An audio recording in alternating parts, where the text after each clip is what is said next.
मुंबईतील एल्फिस्टन पूल आजपासून 2 वर्षांसाठी बंद असणार आहे।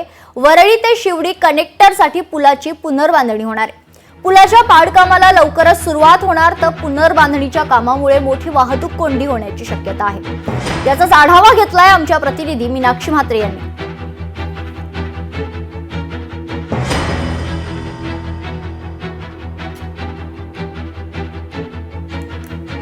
मुंबईतील एल्फिस्टन पूल आजपासून 2 वर्षांसाठी बंद असणार आहे। वरळी ते शिवडी कनेक्टरसाठी पुलाची पुनर्बांधणी होणार असल्याचं कळतंय। पुलाच्या पाडकामाला लवकरच सुरुवात होणार असून पुनर्बांधणीच्या कामामुळे मोठी खरतर वाहतूक कोंडी निर्माण होण्याची शक्यता आहे।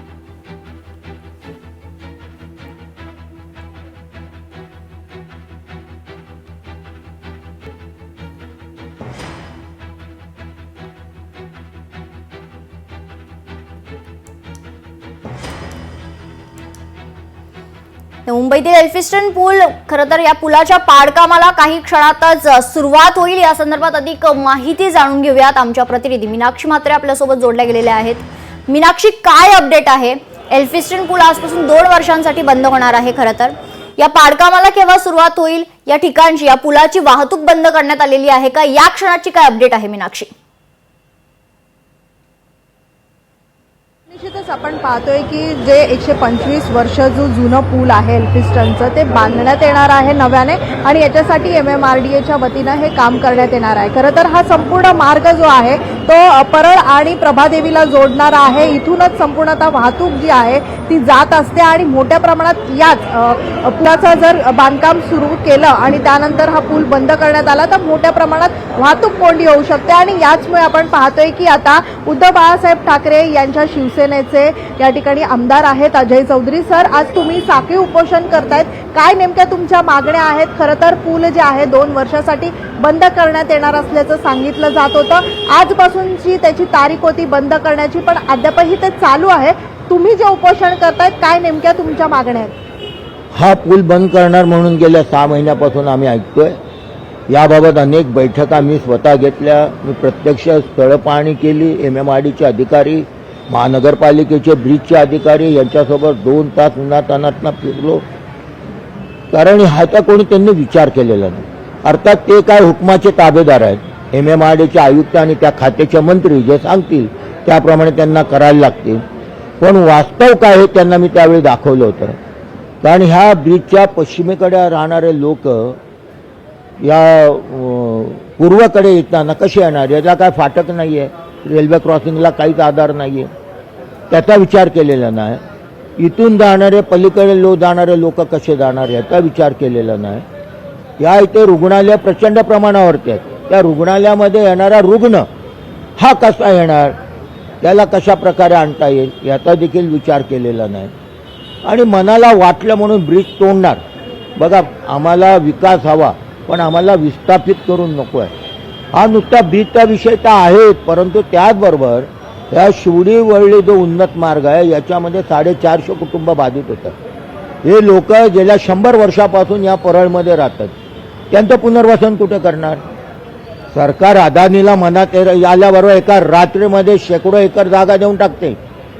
मग घ्या ना यांना जागा, महानगरपालिकेची जागा आहे, सरकारची जागा आहे।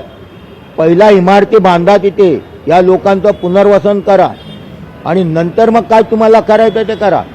पण आमच्या पुनर्वसनाचा कुठे विषय घेतला नाही। अनेक बैठका झाल्या, अनेक। मी 2021 पासून मागे आहे, माझ्याकडे सगळे कागदपत्र आहे 2021 पासूनचे 2025 पर्यंत। कोणी बोलू शकत नाही आम्हाला कळवलं नाही म्हणून, परंतु ह्याचा कुठे गंभीरतेने विचार केला गेला नाही। विधानसभा सभागृहामध्ये मी 1 वेळा नाही 10 वेळा मांडलं। मी एक आमदार सातत्याने एक विषय घेतोय तर त्या खात्याच्या मंत्र्यांनी बैठक लावायला पाहिजे होते। काय म्हणणं आहे तुमचं? सगळीकडे राजकारण कसलं करता? AC कॅबिनमध्ये बसून कागदांवरती रेगोटा मारतात, तोडायचं आहे, इथे बनवायचं आहे। मग जर एखादी योजना राबवायची आहे तर पहिला त्या योजनेमध्ये विस्थापित होणाऱ्या लोकांचं पुनर्वसन होणं गरजेचं आहे, त्यानंतर त्या योजना राबवा तुम्ही। पण आम्ही करू तो कायदा, आम्ही करू ते काम, असं नाही चालत। कारण आम्ही 100 वर्षापासून इथे राहतोय। आमच्याकरता तो ब्रिज नाही बांधत आहात तुम्ही। भविष्यामध्ये हवाई डेव्हलपमेंटला हे सगळ्यांना मान्य आहे, म्हणून आम्हाला रस्त्यावर आणून डेव्हलपमेंट करणार का?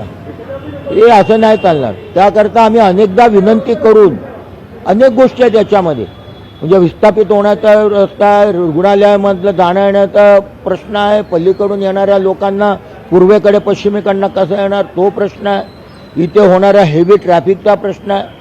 याच्यात दुतर्फा बाबासाहेब आंबेडकर रोडच्या सगळे रहिवासी राहतात, त्यांना पलीकडे जायचं असेल तर कसं जाणार. संपूर्ण उपनगरामधून येणाऱ्या बसेस या आता ह्या इथे थांबतात आणि मग इथे उतरणारे बसेस त्यांना युटर्न पलीकडे राहणारे लोक कुठून जाणार माहीत आहेत का. ITCचा जो सिग्नल आहे टर्न आहे तिथून त्याला टर्न मारून पलीकडे जायचं. पूर्ण वळसा घालून जायला लागणार आहे. खरं तर इथून मुंबईची पूर्व आणि पश्चिमेची जी वाहतूक येते ती इथूनच प्रवास करते. एकीकडे डेपो देखील आहे, बाहेर जाणाऱ्या ज्या गाड्या आहेत ट्रॅव्हल्सच्या गाड्या त्या देखील इथूनच जातात. मग पर्यायी मार्ग दिले आहेत असं देखील प्रशासनाच्या वतीनं सांगितलं गेलेलं आहे. तुमच्यापर्यंत ही माहिती दिलेली आहे का? नाही नाही का पर्याय मार्ग काय दिले त्यांनी. टिळक ब्रिज पर्यायी मार्ग, लोअर परळचा ब्रिज, जरा त्यांना सांगा आयुक्तांना तिथे येऊन एक अर्धा तास थांबा.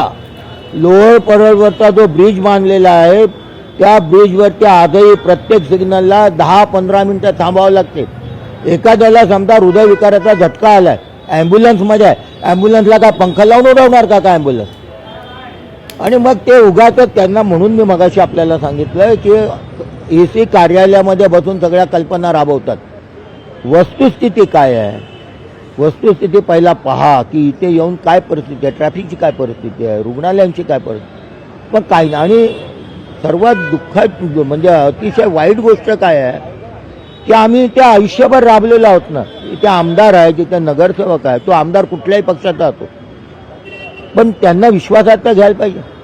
आता या इथे मी आहे, पलीकडच्या बाजूला कालिदास कोळंबकर आहेत, खाली प्रभादेवीला महेश सावंत आहेत, 3 आमदार एवढ्या क्षेत्रामध्ये काम करतात.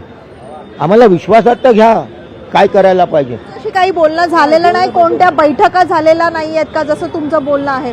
ना आदित्य ठाकरे साहेब ज्यावेळी पाहत होते त्यावेळी आमच्या वारंवार बैठका होत होत्या आणि असा निर्णय देखील झाला होता. जी शिरोडकर मंडई बनते या शिरोडकर मंडईवरती अतिरिक्त जे 2 माळे आहेत याच्यावरती ह्या जे काय विस्थापित होत आहेत या आमच्या वॉर्ड ऑफिसच्या मागच्या ज्या इमारती किंवा पलीकडच्या इमारती त्यांचं पुनर्वसन करायचा असा एक निर्णय झाला होता. इतकंच नव्हे तर माझ्या माहितीप्रमाणे गोमाता नगरमध्ये एक मुंबई महानगरपालिका बिल्डिंग बांधेल आणि त्याच्यामध्ये जे स्लममधले लोक आहेत त्यांचा पुनर्विकास करेल 300 चौरस फुटाच्या घरामध्ये, असा देखील निर्णय झाला होता. परंतु सरकार बदललं आणि गेल्या 2.5 वर्षामध्ये जे काय ठरलं होतं ते सगळं उलटं फिरवलं. इथे सत्तेवर कोण आहे ते महत्त्वाचं नाही, इथल्या स्थानिकांना आपण कसा न्याय देऊ शकतो हा महत्त्वाचा निर्णय आहे. ची भूमिका काय राहणार आहे? एकीकडे पूल तर बांधणार आहेत, बंद देखील केलं जाणार आहे, पण मात्र आजची तारीख होती, आज तसं दिसत नाहीये. वाढीव मुदत दिलेली आहे, काही हरकती पालिकेपर्यंत पोहोचल्या असतील म्हणून ही मुदत वाढवली गेलेली आहे. त्यामुळे हा तात्पुरतीचा दिलासा म्हणता येईल. पण मात्र पुढची भूमिका तुमच्या पक्षाची काय राहणार आहे? आमच्या पक्षाची भूमिका हीच राहील, सर्वसामान्य जनतेचे जे प्रश्न आहेत ते पहिला सोडवा. आमचा विकासाला विरोध नाही. आणि हा ऐका, हा पूर्ण मराठी पट्टा आहे. मराठी माणूस एक तर भडकत नाही, रागवत नाही, चिडत नाही आणि जर भडकला तर मग त्याला शांत करणं मुश्किल होतं. मोरारजी देसाईंनी अनुभव घेतला याचा. त्यामुळे आम्हाला उगाच चेतवू नका, आम्हाला रोडवर उतरायला भाग पाडू नका. आम्ही ज्या दिवशी रस्त्यावरती उतरू ना त्या दिवशी तुम्हाला कॅबिनमध्ये बसणं देखील मुश्किल होऊन जाईल. एक प्रकारचा इशाराच म्हणावा लागेल. इशारा आम्ही इशारे देत नाही, आम्ही कृती करतो. डायरेक्ट आम्ही इशारे देत नाही, कृती करतो. तर आपण पाहतोय की विकासाला विरोध नाहीये, पण मात्र सर्वसामान्य जनतेचे जे प्रश्न आहेत ते पहिल्यांदा तरी सोडवावे. आणि या ठिकाणी आपण पाहतोय की सर्वसामान्यांचे काय नेमके मत आहेत, त्यांच्या इथे सह्या घेऊन मात्र इथे त्यांचे मत जाणून घेतले जातात. काका, तुम्ही सही केलेली आहे तिथे, काय तुमचं मत आहे? जी उपोषण या ठिकाणी सुरू आहे, तुमचं काय एक रहिवासी म्हणून मत आहे? रहिवासी म्हणजे प्रत्येकाला सोय झाली पाहिजे. जाण्या येण्याचा त्रास होतो, गाड्यांचा त्रास होणार. आता आहे पब्लिक ब्रिज तोडल्यानंतर पब्लिकला जाणार कसं? ट्रेननी जाणार आहे, हॉस्पिटलला जाणार आहे, कशी? सही कशासाठी केली? ह्याच्यासाठी आम्हाला पाहिजे, या सोयी काहीतरी करा आमच्यासाठी. पर्यायी मार्ग पर्यायी मार्ग, हा. तर बांधण्यात येणार आहे पण पर्यायी मार्ग अजून दिलेले नाही. दिलेलं नाही, त्याच्यासाठी आम्ही उपोषण केलं. तिथं तर आपण पाहू शकतो की अद्यापही या ठिकाणी सर्वसामान्य जनता जी आहे ती त्रस्त आहे. मात्र पूल जर पाडण्यात आला तर मात्र या ठिकाणी नक्कीच गैरसोय जी आहे ती या सर्वसामान्यांची होऊ शकते आणि त्यामुळेच कुठेतरी आपण पाहतोय की ठाकरे गटाचे जे आमदार आहेत अजय चौधरी आणि जे शिवसैनिक आहेत त्यांनी या ठिकाणी साखळी उपोषण घेतलेलं आहे. त्यामुळे या सर्वसामान्यांच्या मागण्या लवकरात लवकर पूर्ण व्हाव्यात आणि पर्यायी मार्ग जे आहेत ते लवकरात लवकर देण्यात याव्यात. निश्चित मीनाक्षी, जसं तू सांगितलं की पूल तोडल्यानंतर जी गैरसोय आहे ती नागरिकांची होणारच आहे आणि त्याच्यामुळेच आधी पुनर्वसन करा आणि नंतरच एल्फिस्टन पूल तोडा अशी मागणी कुठेतरी ठाकरेंच्या शिवसेनेच्या वतीने करण्यात येते. धन्यवाद मीनाक्षी, तू दिलेल्या सविस्तर माहितीसाठी. लोकशाही मराठी ऐका, पहा, जागरूक रहा.